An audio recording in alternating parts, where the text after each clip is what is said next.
आप लोग क्या रहे हो?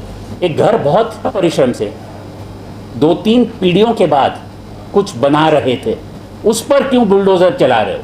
और जब बुलडोज़र किसी एक के घर पे चलता है तो हम सभी के घर पे चलता है। रात इंदौरी साहब ने सही फरमाया था कि लगेगी आग तो आएंगे कई घर उस जड़ में, यहाँ हमारा मकान थोड़ी है। अंग्रेज़ी में यही कहते हैं ना कि injustice anywhere is a threat to justice everywhere. हर जस्ट रेजोल्यूशन का एक ही बुनियाद है और वो बुनियाद है दोस्ती। और मैं शुक्रगुजार हूँ सभी का कि हम इस प्रोजेक्ट में जुड़े हैं। और हम सारे जो जिनके बाल सफ़ेद हो गए हैं, जो बाल जड़ रहे हैं, हम तो सिर्फ बयान कर सकते हैं।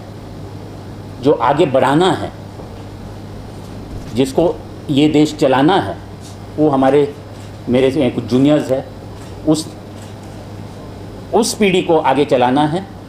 और मैं यही एक वादा कर सकता हूँ कि जब तक हम हैं, हम डटे रहेंगे, हम आपके दोस्त रहेंगे।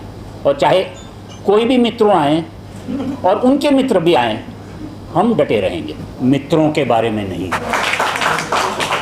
क्योंकि जो हम दोस्त बनाते हैं, हम ये नहीं देखते हैं कि वो हिंदू है, मुसलमान है, ईसाई है, सिख है। हमें कोई अच्छा लगता है, दोस्त बन जाते हैं और हमारे बच्चे एक दूसरे से दोस्ती करते हैं और देश इसी दोस्ती पे चलता है। हमारे संविधान में देखें तो हमने क्या लिखा था प्रीएम्बल में? Liberty, equality, fraternity. और फ्रेटर्निटी जो भाईचारा है, वो एक हम लोगों में एक मुआदा है कि हम दोस्त बनकर रहेंगे, क्योंकि उसके बगैर देश चल नहीं सकती। हमने उस संविधान को क्यों लिखा था? हर्ष जी ने बताया था कि गांधी जी उस वक्त क्या कर रहे थे, पर गांधी जी की हत्या के बाद 1 साल बाद हमारा संविधान आया था। और उस वक्त जब संविधान लिखा गया था, आप ये महसूस कीजिएगा कि उसके पिछले दशक में क्या क्या नहीं हुआ था। यूरोप में 60 लाख यहूदी मारे गए, वर्ल्ड वॉर में इतने मारे गए, एटम बम फूटा था, इंडिया पाकिस्तान में पार्टीशन हुआ था और महात्मा की हत्या हुई थी। तो उस वक्त हमारे जो संविधान लिखने वाले थे, डॉक्टर अंबेडकर, अलाड़ी कृष्ण स्वामी अय्यर, बेंगल शिवराव और बहुत सारे ने ये सोचा कि भाई हम इस वायलेंट रास्ते में वापस कैसे ना जाए। इसलिए हमने संविधान लिखा था कि हम एक दूसरे के साथ कैसे चले, किस आधार पर चले। पर मुझे ये भी लगता है कि 2-3 पीढ़ी बाद हम वो सारे कुछ भूल गए हैं और जो हमारे दादा परदादा जो सब गलतियां कर बैठे हैं, हम वापस करने जा रहे हैं।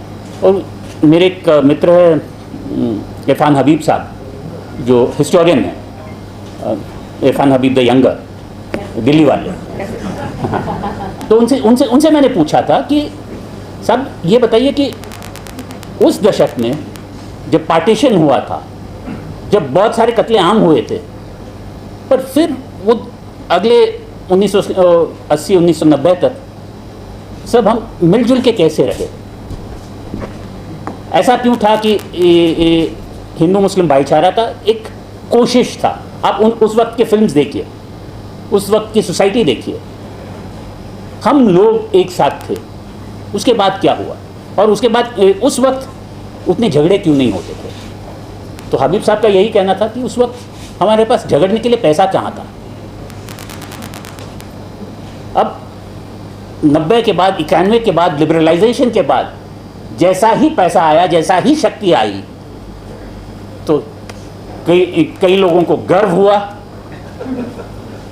कई लोगों को ये साबित करना पड़ा कि हम ये है, ये नहीं है।